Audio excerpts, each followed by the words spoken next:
اسے اپنی تحویل میں لینا چاہتی ہیں. ہاں جب یہ چیزیں الٹی سب میں بھاگتی ہیں تو ایسا لگتا ہے جیسے کوئی انسان یہ سوچتا ہے کہ یہ چیزیں جو ہیں، جس طرح کہ انسان گھر میں اپنی کچھ چیز بھول جاتا ہے اور دوبارہ فوراً قیمتی چیز بھول جاتا ہے اور فوراً جلدی سے اسے لینے کے لیے واپس جاتا ہے، یہ چیزیں بھی اسی طرح سے کیا ہو رہی ہیں، آگے کی طرف پیچھے کی طرف جا رہی ہیں. تیز رفتار سواری پورے ماحول ہی کو لرزہ بر اندام نہیں کرتی. ہاں کانپنے پر مجبور کرنا، لرزہ بر اندام کانپنے پر مجبور کرنا، اسے ایک مسلسل تبدیلی سے ہمکنار بھی کر دیتی ہے. ہاں کیا کرنا، محدود کرنا، ہمکنار کرنا، ساتھ لے کے چلنا. آپ کسی شے پر بھی نظریں جما نہیں پاتے. ابھی جو شے نظر کی گرفت پکڑ میں آئی تھی وہ اب کہاں ہے. نہر کنارے کپڑے دھوتی ہوئی دیہاتی دوشیزہ کنواری، مکان کی چھت سے سڑک کو بےمانی نظروں سے دیکھتی ہوئی ایک بوڑھی عورت، چارپائی پر دراز ایک شخص اور چارپائی کو اٹھائے ہوئے دو آدمی، اونٹوں کی ایک لمبی قطار اور اونٹوں پر بیٹھے ہوئے سرخ و سفید بچے، سفید کسی شے کو بھی بقا نہیں ہے. ہاں جب آپ سفر کرتے ہیں تو آپ کو نظر آتا ہے کہ کوئی کپڑے دھوتی ہوئی دوشیزہ نہر کے کنارے مکان کی چھت پر بیٹھی ہوئی بےمانی نظروں سے دیکھتی ہوئی ایک بوڑھی عورت، چارپائی پر دراز ایک شخص، پھر چارپائی کو اٹھائے ہوئے لوگ، یعنی کہ بہت ساری چیزیں منظر نگاری کی ہے یہاں پہ مصنف نے. یہ ساری چیزیں کیا ہیں، ان کو بقا نہیں ہیں، یہ باقی رہنے والی نہیں ہیں، یہ قائم رہنے والی نہیں ہیں.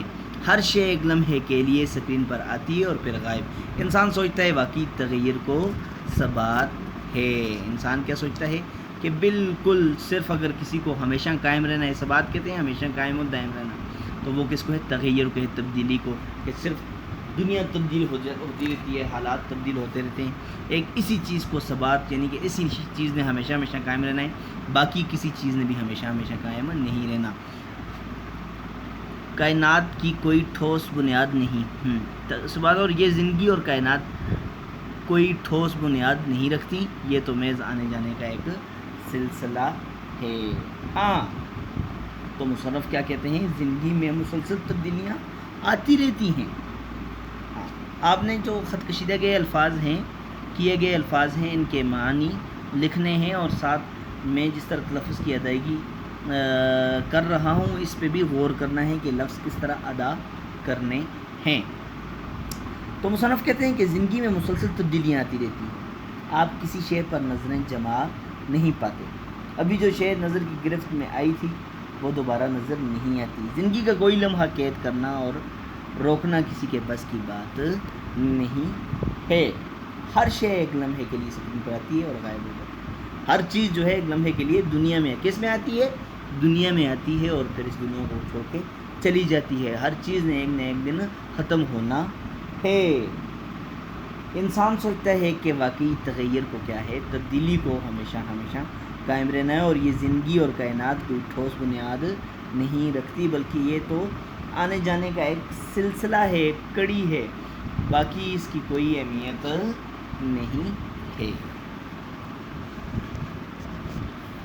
مگر روڈ رولر پر بیٹھتے ہی ایک بالکل نئے بود کا احساس ہوتا ہے، بود کا، دور کا. روڈ رولر ارد گرد کی دنیا کو جگاتا تو ہے مگر اسے اڑ بڑھا کر اٹھ بھاگنے پر مائل بالکل نہیں کرتا. اڑ بڑھا کر خوفزدہ کر کے دنیا کو جگاتا ہے روڈ رولر کی جو رفتار ہے، لیکن وہ کسی کو خوفزدہ کر کے بھاگنے پر مجبور کبھی نہیں کرتا، مائل نہیں کرتا. یہاں پہ مائل کا مطلب ہوگا مجبور. یہی شاید اس کا اصل کمال ہے. دنیا اگر سوئی رہے تو سمجھو یہ ایک مردہ شے ہے، پتھر کی ایک سل ہے، مگر جب یہ سل ٹھوکر لگتے ہی اپنی آنکھیں آہستگی سے کھول دے اور پھر میٹھی نظروں سے چاروں اور دیکھنے لگے، چاروں طرف دیکھنے لگے، تو سمجھو اب یہ ہست کا بے جان پھیلاؤ نہیں رہی. ہست کا، زندگی کا، وجود کا بے جان پھیلاؤ نہیں ہے. مصنف نے دنیا کو ایک سل سے، ایک پتھر سے تشبیہ دی ہے کہ یہ دنیا جو ہے یہ اگر سوئی رہے تو سمجھو یہ ایک مردہ شے ہے، پتھر کی ایک سل ہے، مگر جب یہ سل ٹھوکر لگتے ہی اپنی آنکھیں آہستہ سے کھول دیتی ہے، پھر میٹھی نظروں سے ہر طرف دیکھتی ہے، تو سمجھو کہ یہ زندگی کا بے جان پھیلاؤ نہیں رہی ہے، بلکہ موجودگی کی ایک کھنکتی ہوئی کاش بن چکی، ٹکڑا بن چکا ہے، ایک کھنکتی ہوئی، چھن چھن کرتی ہوئی، ہاں کوئی اس دنیا میں کیا ہے، موجود ہے۔ بس یہی اصل بات ہے کہ اس روز روڈ رولر پر بیٹھتے ہی مجھے موجودگی سے پہلی بار جو تعارف حاصل ہوا، واقفیت حاصل ہوئی، وہ اسی نوعیت کا تھا، اسی قسم کا تھا، اسی معیار کا تھا، ہاں، کہ بھائی جب اس کو ٹھوکر لگے گی تو یہ کیا ہو جائے گی، یہ بے جان پھیلاؤ نہیں رہے گی، بلکہ موجودگی کا ایک ٹکڑا بن جائے گی۔ مجھے یوں لگا جیسے سامنے کی پہاڑیاں، نہر، درخت، پرندے اور کھیت جو نہ جانے کب سے رکے کھڑے تھے، یکا یک اپنی موجودگی کا اعلان کرنے لگے ہیں، یکا یک، ایک دم۔ مجھے ایسا لگا کہ جو پہاڑ، یہ پرندے، یہ درخت، یہ نہریں جو ایک جگہ پر رکی ہوئی تھیں، اب یہ اپنی موجودگی کا اعلان کرنے لگی ہیں، ہاں ہم زندہ ہیں، ہم اس دنیا میں موجود ہیں۔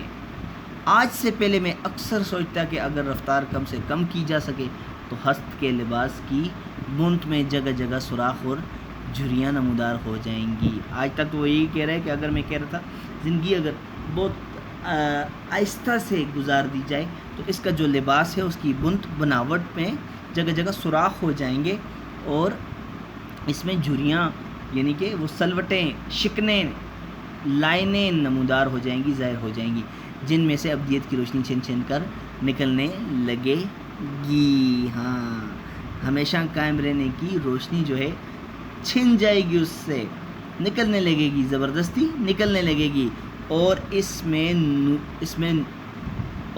میں اس نور میں پوری طرح بھیگ جاؤں گا۔ اب یہ جو بات کی ہے مصنف نے، اس کو آگے وہ اس میں بتا رہے ہیں اعلان میں کہ کیا بات کر رہے ہیں وہ۔ مراقبہ یا سمادھی، مراقبہ کہتے ہیں غور و فکر کرنا، سر جھکا کے غور و فکر کرنا، یکسوئی، سمادھی یکسوئی، یوگا۔ مراقبے یا سمادھی میں ڈوب جانے والے اپنی رفتار کو کم سے کم سطح پر لا کر شاید اسی سبحانیت کیفیت سے متعارف ہونے کے متمنی ہیں، خواہش مند ہیں۔ کیا کہہ رہے ہیں کہ وہ مصنف جو ہیں وہ مراقبے یعنی کہ غور و فکر کی اور یکسوئی میں ڈوب جانے والی اپنی رفتار کو کم سے کم سطح پر لا کر شاید ایسی ہی ایک سبحانی کیفیت کے خواہش مند ہیں جو ان کو روڈ رولر پر محسوس ہوئی، مگر آج مجھے یوں لگا ہے جیسے موجودگی ہست کے رکے ہوئے بے جان وجود کا نام نہیں ہے، موجودگی ہست کے وجود کے رکے ہوئے بے جان وجود کا نام نہیں ہے، جسم کا نام نہیں ہے، اور نہ یہ ہست کے مرکز پر چڑھا ہوا ریشم کا معین غلاف ہے، باریک غلاف ہے، بلکہ بجائے خود ایک پوری طرح گھندی ہوئی، مضبوط، ایک بھرپور شے ہے جس کی ایک اپنی شخصیت، اپنا کردار، اپنی رفتار ہے۔ یعنی کہ وجود، زندگی جو ہے وہ ہست کے رکے ہوئے وجود کا جسم کا نام نہیں ہے، یعنی کہ مسلسل حرکت کا نام کیا ہے، زندگی ہے، جس کا اپنا کردار ہے، اپنی شخصیت ہے اور اپنی رفتار ہے۔ مجھے روڈ رولر پر سفر کرتے ہوئے اب تقریباً 2 گھنٹے ہو چکے تھے۔ میں نے ڈرائیور سے کہا کہ بابا جی اب مجھے اتار دیں، میں واپس گھر جانا چاہتا ہوں۔ ڈرائیور نے کہا کوئی بات نہیں، میں روڈ رولر پر آپ کو گھر چھوڑ آتا ہوں، مگر میں نے کہا شکریہ، مجھے ذرا جلدی گھر پہنچنا ہے۔ ذرا مزاح پیدا کیے یہاں پہ، ہاں، کیونکہ روڈ رولر کی سپیڈ بہت کم تھی، انہوں نے کہا نہیں مجھے ذرا جلدی گھر پہنچنا ہے۔ سو میں روڈ رولر سے اتر کر تیز تیز قدموں سے گھر کی طرف روانہ ہو گیا، مگر اب میں ایک اور ہی شخص تھا۔ اب میرے لیے روڈ رولر ہست کا وجود کا ایک انگ نہیں تھا، بلکہ بجائے خود ایک خود مختار آزاد، سدا بہار، سرسبز و شاداب، دھڑکتی اور سانس لیتی ہوئی موجودگی کا مظہر تھا۔ ہاں، روڈ رولر خود بھی ایک بے جان چیز نہیں تھا میرے لیے، بلکہ وہ کیا تھا، وہ وجود کا، وہ کائنات کا ایک حصہ نہیں تھا، وہ ایک جوڑ نہیں تھا، ایک بند نہیں تھا، بلکہ وہ خود ایک آزاد اور سرسبز و شاداب اور سانس لیتی ہوئی موجودگی کا کی کا ظاہر ہونے کی علامت تھی، مظہر تھا علامت تھی، ظاہر ہونے کی جگہ کو بھی مظہر کہتے ہیں۔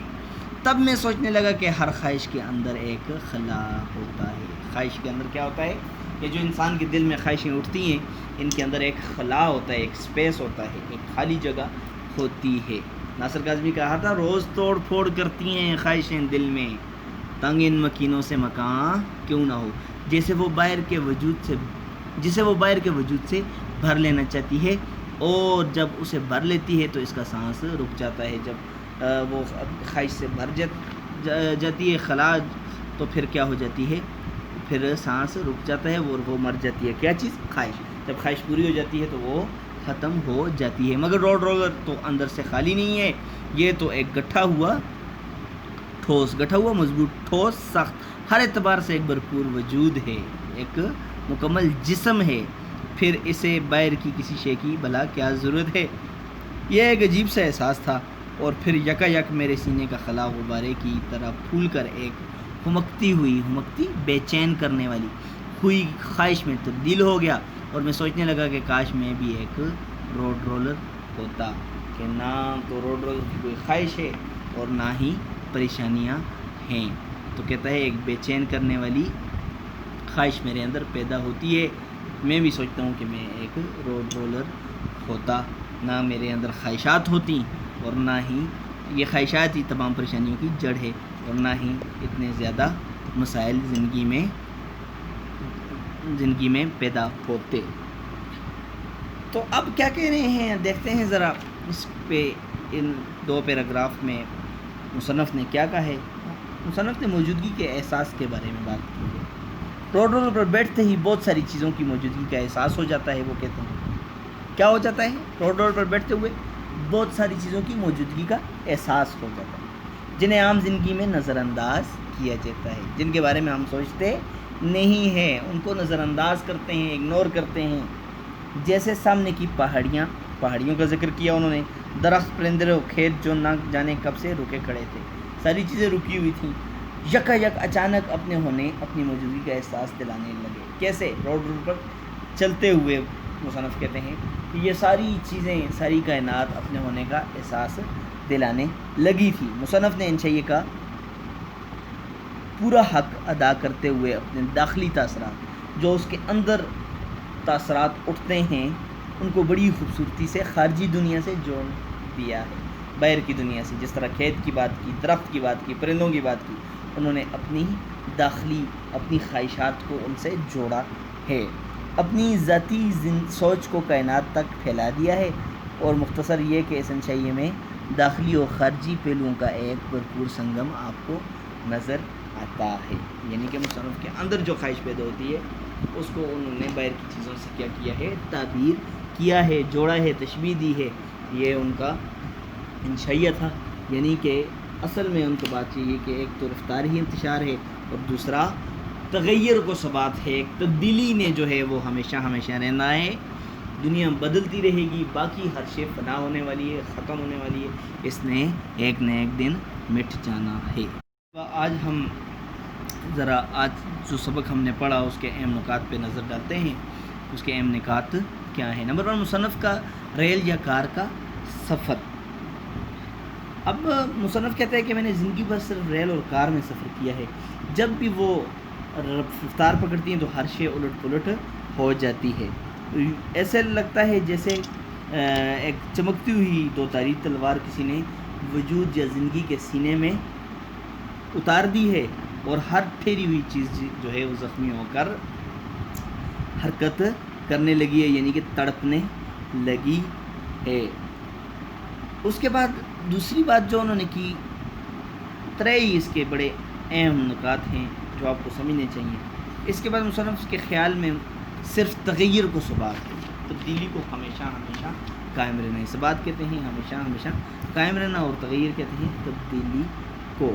تو زندگی میں مسلسل تبدیلیاں انسان کی آتی رہتی ہیں، آپ کسی شے پر نظریں جما نہیں پاتے، ابھی جو شے نظر کی گرفت میں آئی تھی وہ دوبارہ نظر نہیں آتی۔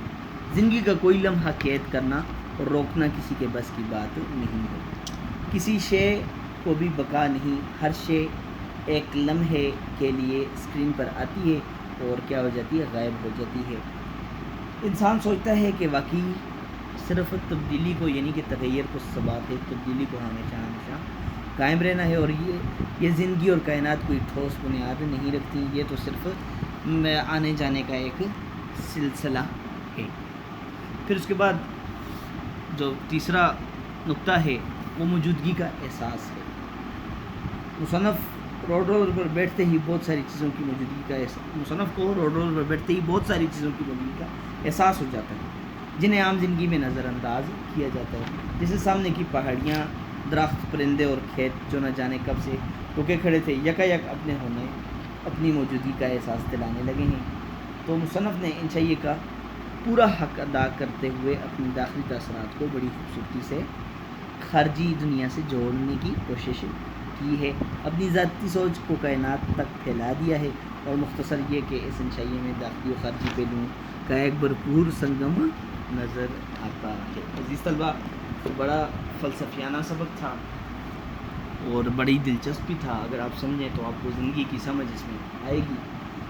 آپ نے کرنا یہ ہے کہ آپ کا آج کا ہوم ورک ہے جو وہ یہ ہے کہ ایک تو آپ نے یہ جو 3 میں نے آخر میں نکات یہ آپ نے لکھ کے مجھے بھیجنے ہیں، اور ساتھ ہی آپ نے 10 MCQs بھی بنانے ہیں۔ یہ لکھ کے آپ مجھے سینڈ کریں گے، میں چیک کر کے آپ کو ریٹرن کروں گا۔ اللہ تعالیٰ آپ کا حامی و ناصر ہو۔ اللہ حافظ۔